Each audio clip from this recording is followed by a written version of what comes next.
নমস্কার সবাইকে।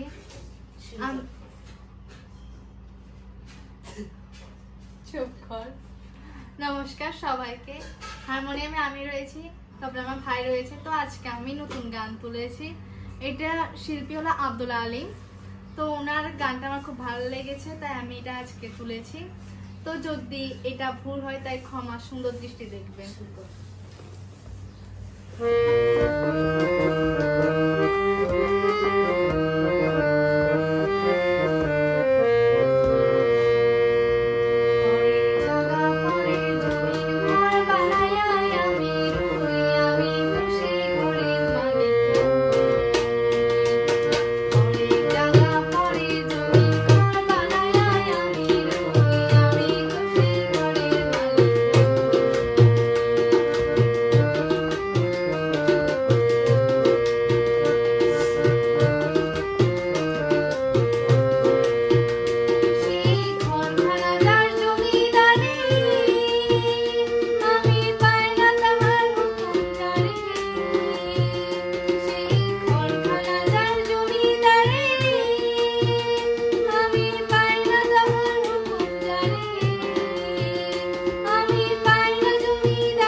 সবাইকে আবারও নমস্কার।